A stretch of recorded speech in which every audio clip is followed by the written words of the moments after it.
अस्सलाम वालेकुम स्टूडेंट्स। आज हम second year book chapter number 7 organic chemistry का जो हमने प्रीवियस लेक्चर में टॉपिक स्टार्ट किया हुआ है सोर्सेज ऑफ ऑर्गेनिक कंपाउंड, उसको स्टार्ट करने लगे हैं।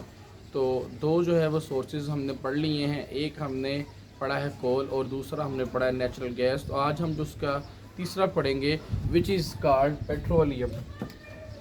तो आज जो हम डिस्कस करेंगे वो पेट्रोलियम है, और जो पेट्रोलियम है ये दो वर्ड का कॉम्बिनेशन है जो कि लैटिन वर्ड का कॉम्बिनेशन है। और पेट्रो का जो हमारे पास है, पेट्रा का मतलब होता है रॉक, और ओलियम जो है इसका मतलब होता है ऑयल, यानी ऐसा ऑयल जो हमें रॉक से मिले। तो पेट्रोलियम के और भी तीन नाम हैं। हम पेट्रोलियम को क्रूड ऑयल भी कहते हैं, गोल्ड ऑयल भी कहते हैं और रॉक ऑयल भी कहते हैं। अब ये जो क्रूड ऑयल है ये बेसिकली कहाँ पाया जाते हैं, तो हम कहते हैं सेडिमेंट्री रॉक्स के अंदर पाया जाते हैं। सेडिमेंट्री रॉक्स ज़ेर ज़मीन जो है पहाड़ों की तहों में जो है वो सेडिमेंट्री रॉक्स के अंदर हमारे पास ये क्रूड ऑयल जो है वो पाया जाता है। और फिर हम करते क्या हैं, हम ड्रिलिंग करते हैं, ठीक है। तो ड्रिलिंग करके जो है वो इस क्रूड ऑयल को सेडिमेंट्री रॉक्स में से एक्सट्रैक्ट किया जाता है, निकाला जाता है। देन फिर उसकी रिफाइनिंग की जाती है। वो जो हम ड्रिलिंग करके सेडिमेंट्री रॉक्स में से जो हम निकालते हैं क्रूड ऑयल को, उसकी हम रिफाइनिंग करते हैं। और रिफाइनिंग करके हमें जो है वो जो जो प्रोडक्ट मिलता है उसको हम नाम देते हैं पेट्रोलियम। स्टूडेंट्स, हमारी बात हो रही थी कि ये जो हमारे पास ये जो क्रूड ऑयल है ये सेडिमेंट्री रॉक्स के अंदर होता है।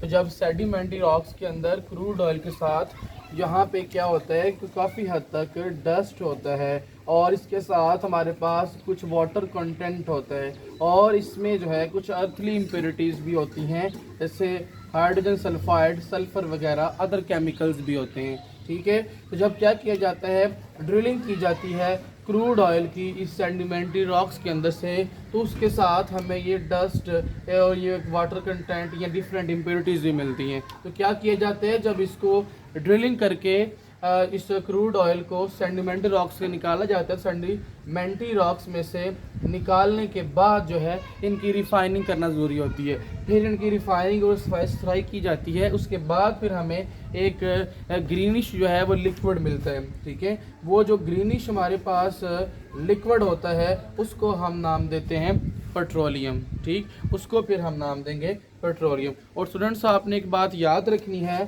कि ये जो पेट्रोलियम होता है, ये जो पेट्रोलियम है ये कंपाउंड नहीं है, जो है वो पेट्रोलियम कंपाउंड नहीं है, और कुछ स्पेसिफिक जो है वो केमिकल नहीं है, ठीक है, बल्कि एक मिक्सचर होता है।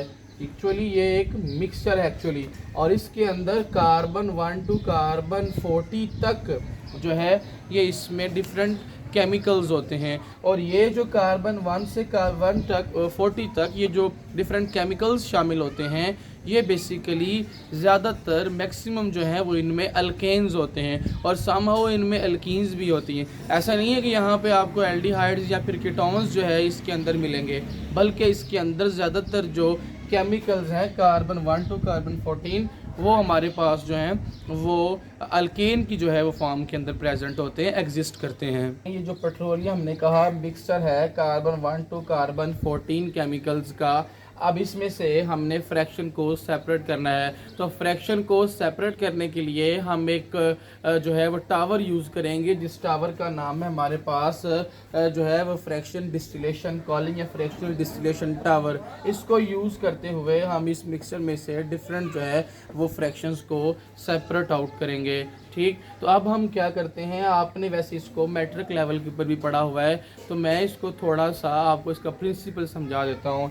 मैं कहता हूँ जी, फॉर एग्जांपल मेरे पास ये एक कंटेनर है, उसी और इस कंटेनर के अंदर मेरे पास 3 फ्रैक्शन हैं, ए, बी और सी।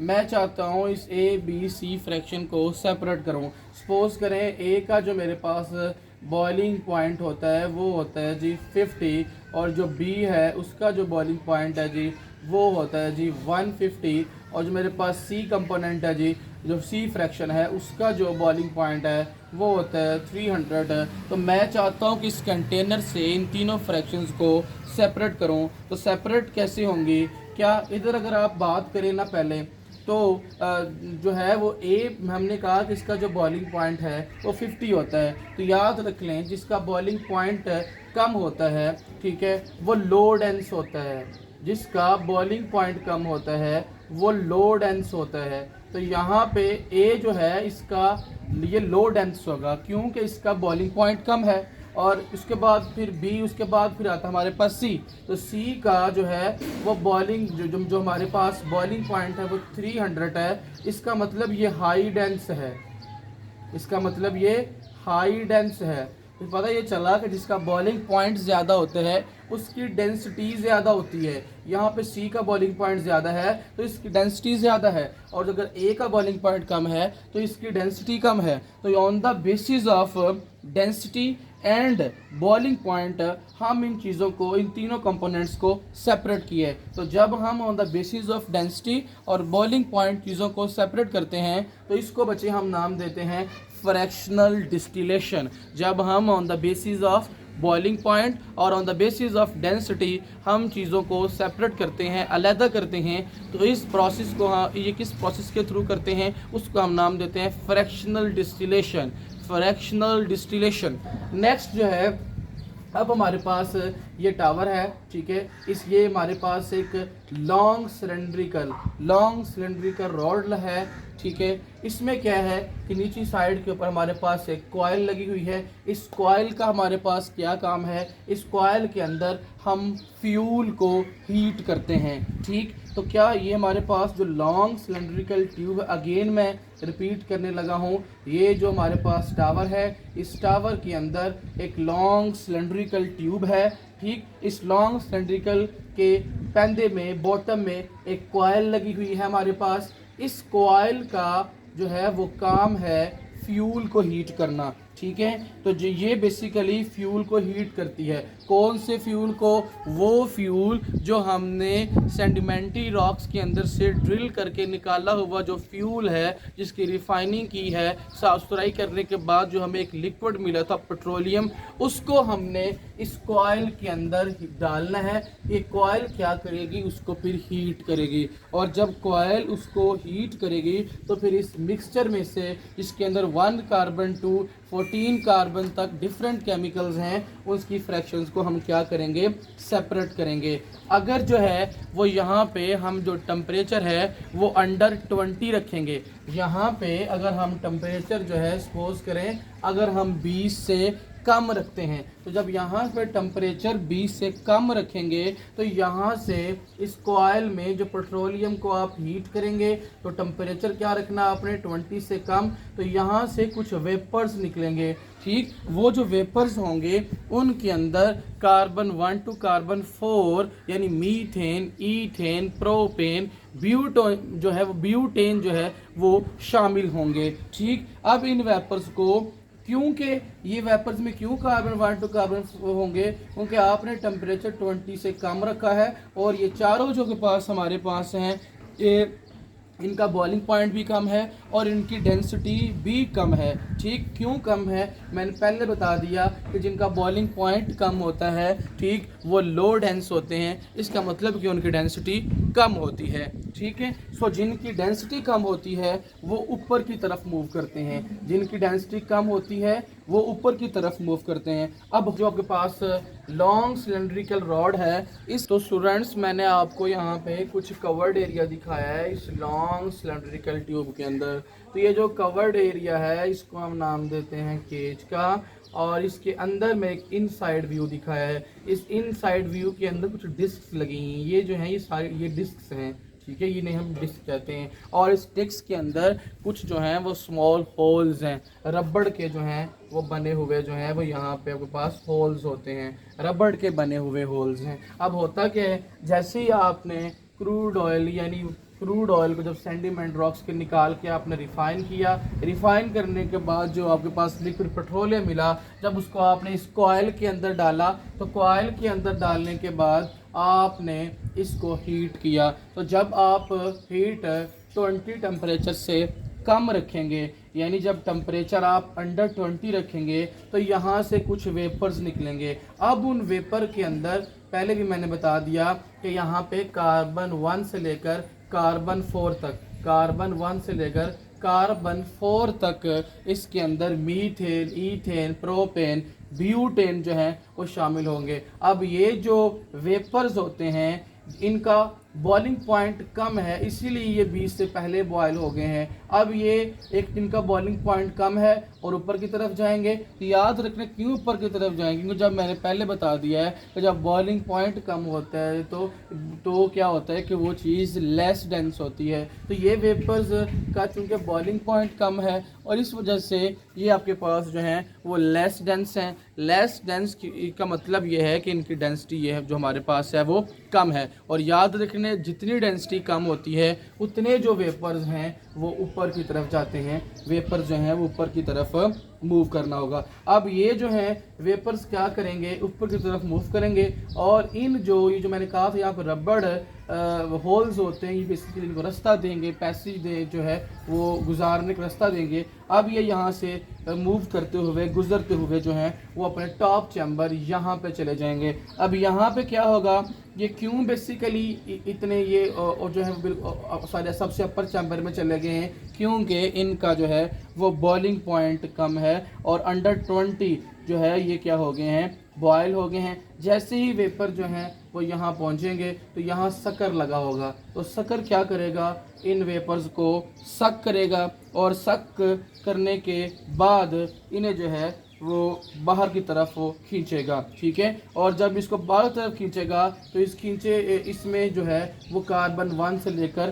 कार्बन जो है वो 4 तक, कार्बन 1 से लेकर कार्बन जो 4 तक यानी जो है वो मीथेन, मीथेन, ईथेन, प्रोपेन और ब्यूटेन जो है तक की फ्रैक्शंस जो है वो इसमें होंगी। अब इन फ्रैक्शंस को एज ए फ्यूल इस्तेमाल किया जाता है। नेचुरल गैस जो है ये बनती है और नेचुरल गैस को एज ए फ्यूल इस्तेमाल किया जाता है। जैसा कि हमने प्रीवियस नेचुरल गैस पढ़ा था कि सीएनजी में इस्तेमाल होती है, कंप्रेस्ड नेचुरल गैस। इसके अलावा एलपीजी जो है वह पेट्रोलियम, ठीक है, नेचुरल गैस के अंदर भी इसका इस्तेमाल किया जाता है, ठीक। उसके बाद हमारे पास अब हमने क्या करना है कि जब हम कहेंगे अब हमने ये जो पेट्रोलियम है इसको हीट करना है अराउंड 20 to 50। जब इस पेट्रोलियम को अराउंड 20 to 40 जो है वो हम हीट करेंगे तो क्या होगा कि अब भी यहाँ से कुछ वेपर्स निकलेंगे और अब वेपर्स निकलने वाले इन जैसे होल से गुजरेंगे और गुजर कर यहाँ पे जो सेकंड टीयर है इस सेकंड टीयर पर पहुँचेंगे। क्योंकि अब हम चूँकि सेकंड फ्रैक्शन रिमूव कर रहे हैं तो अब ये सेकंड जो है वो टीयर पर पहुंचेंगे और सेकंड फ्री में पहुंचने के बाद इनमें होगा क्या, इनमें हमारे पास कार्बन 5 से कार्बन 6 तक जो हैं वो हमारे पास फ्रैक्शंस जो हैं वो मौजूद होंगी। अब इनकी जो डेंसिटी है, ये जो पेट्रोलियम जो हमारे पास ये जो कार्बन 5 से कार्बन 6 की फ्रैक्शन सेकंड टीयर में आई हैं, इनकी ये जो डेंसिटी और बॉइलिंग पॉइंट है वो ऊपर वाले जो कार्बन 1 से कार्बन 4 फ्रैक्शन थी उससे थोड़ी ज़्यादा है। तो फिर ये जो है वो इस चैम्बर में सेकंड टीयर में आकर इकट्ठी हो जाएगी। यहाँ पे हमारे पास शक्कर लगा होगा, शक्कर इन्हें सक करेगा और ये इस तरह से कंटेनर में आ जाएंगी, ठीक है। अब ये सक करने के बाद इस कंटेनर में आएंगे, इन्हें क्या किया जाएगा, कंडेंस किया जाएगा और कंडेंस करके लिक्विड फॉर्म के अंदर जो है ये चले जाएंगे। जब लिक्विड फॉर्म में कन्वर्ट होगा तो इस लिक्विड को हम जो है वो पेट्रोलियम ईथर कहते हैं। और अब ये पेट्रोलियम ईथर को हम एज ए सॉल्वेंट इस्तेमाल करते हैं। बहुत सारे ऑर्गेनिक जो हैं वो ऑर्गेनिक कंपाउंड को सोल्यूशन में कन्वर्ट करने के लिए ये एज ए सॉल्वेंट जो है वो इस्तेमाल होते हैं। उसके बाद अब हमने अगेन जो है इस जो है वो अब दोबारा अब जो है पहले हमने 20 से नीचे हीट किया, फिर हमने 20 से 50 तक हीट किया। अब इस कॉइल को हमने जो है वो जब पेट्रोलियम को हम हीट करेंगे 60 से तो 100 टेम्परेचर पर 60 डिग्री की रेंज से 100 तक जब हम इसको हीट करेंगे तो अब इस पेट्रोलियम में से जो वेपर्स निकलेंगे वो वेपर्स के अंदर कार्बन 6 से लेकर कार्बन जो है वो 7 तक की फ्रैक्शन मौजूद होंगी। कहते हैं अब इस कॉयल के अंदर जब हम 60 से 100 तक टेम्परेचर देंगे तो अब जो यहाँ से वेपर्स निकलेंगे उनमें कार्बन 6 से कार्बन 7 की जो है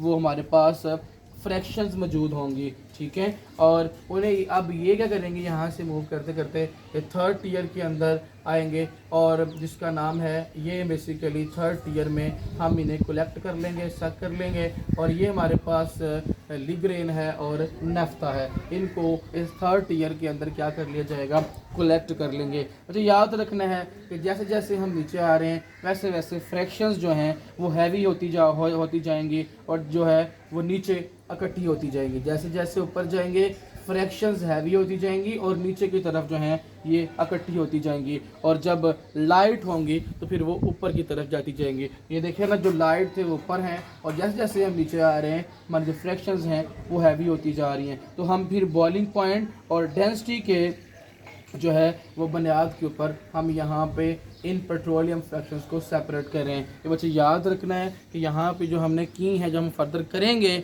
जो फ्रैक्शंस को सेपरेट, वो हम कर रहे हैं on the basis of density and boiling point.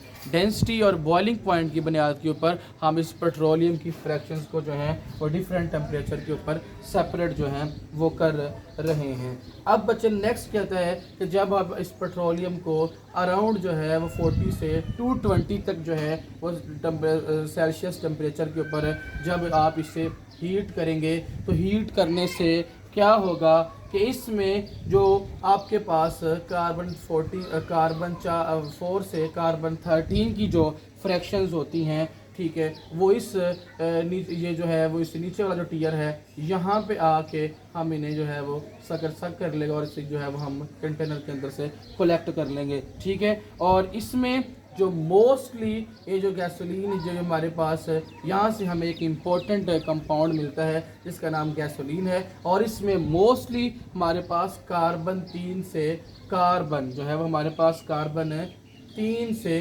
Carbon 8 तक के जो हैं वो ज़्यादातर जो है हमारे पास वो फ्रैक्शंस पाई जाती हैं। ठीक है, और ये जो हमारे पास गैसोलीन हमें मिलती है ये एक इम्पॉर्टेंट फ्यूल है, इसको मोटर फ्यूल भी कहा जाता है, इसको हम जो है वो गाड़ियों के अंदर और बाइक के अंदर जो है इस फ्यूल को इस्तेमाल करते हैं।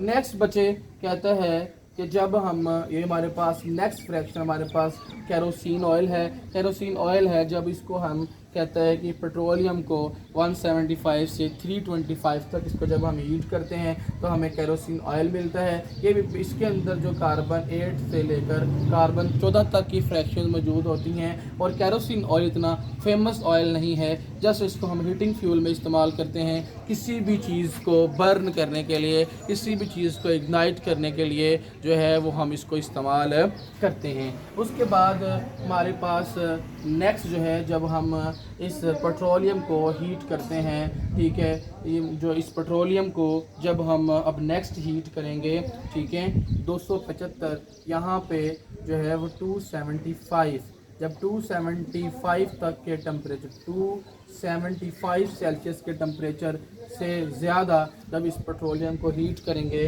तो उसमें कार्बन 12 से कार्बन 18 तक आपको फ्रैक्शन मिलेगी और ये बेसिकली हमें गैस ऑयल ऑब्टेन होगा जिसे हम डीजल कहते हैं। ठीक है, अब इस डीजल को हम जो है वो कहाँ इस्तेमाल करते हैं, इसको हम पेट्रोलियम से एक्सट्रैक्ट किए हैं 275 के टेम्परेचर के ऊपर जो हमारे पास डीजल है और हम इन डिफरेंट पर्पसेस के लिए हैवी इंजन जो है वो चीज़ों को चलाने के लिए हम इस्तेमाल करते हैं। इसके अलावा ये सब फ्रैक्शन सेपरेट करने के बाद जो हमारे पास पेट्रोलियम रेजिड्यू बचता है, ये जो पेट्रोलियम रेजिड्यू होता है इसके अंदर भी जो है वो बहुत सारी फ्रैक्शन मौजूद होती हैं। अगर हम इन्हें मज़ीद जो है वो हाई टेम्परेचर दें अराउंड जो है वो 300 तो ये भी जो है वो सेपरेट हो सकती हैं। यानी जो पेट्रोलियम रेजिड्यू है हमारे पास उसमें मैंने कहा जब हमने सारी फ्रैक्शन सेपरेट कर ली हैं तो उसमें जो हमारे पास अभी पेट्रोलियम रेजिड्यू बचता है उसको भी उसके अंदर भी डिफरेंट फ्रैक्शंस होती हैं, उनको भी सेपरेट किया जा सकता है। तो हम करेंगे कि सेपरेट करने के लिए मज़ीद टेम्परेचर बढ़ाएंगे, अराउंड 300 के अराउंड हम टेम्परेचर देंगे। तो उसमें क्या होता है, बेसिकली लुब्रिकेंट ऑयल होता है, ग्रीसेस वगैरह होती हैं, पैराफिन्स वगैरह होती हैं, ठीक है। और इसमें असफाल्ट बेसिकली कहते हैं ये जो लुक वगैरह होती है जो रोड्स के ऊपर पहनते हैं, ठीक है। और पेट्रोलियम कोक, ये बेसिकली हमें डिफरेंट चीज़ें मिलती हैं जब हम पेट्रोलियम के रेजिड्यू को जब हम अराउंड 300 जो है कि उसके में जो इसको हीट करते हैं तो पेट्रोलियम रेजिड्यू से हमें ये डिफरेंट जो है वो फ्रैक्शंस मिलती हैं, ठीक। तो स्टूडेंट्स इसमें आपने करना क्या है, फ्रैक्शंस के अच्छे से नाम याद करने हैं और इसमें जो हमारे पास फ्रैक्शंस के अंदर कितनी कार्बन की रेंज है उसको आपने अच्छे से याद करना है। और इनमें जो हमें जो इनके टेम्परेचर्स वगैरह हैं उनको आपने अच्छे से स्टडी करना है। उम्मीद करता हूँ कि ये लेक्चर आपको अच्छे तरीके से समझ आया होगा। अगर इसमें कोई प्रॉब्लम है तो आप कमेंट में ज़रूर बताएं। मेरे चैनल को सब्सक्राइब कर दें, लाइक कर दें, शेयर करें, बेल आइकन के बटन को प्रेस करें ताकि हर आने वाली वीडियो आप तक पहुँच सके। अपना बहुत ख्याल रखिएगा। अल्लाह हाफिज़।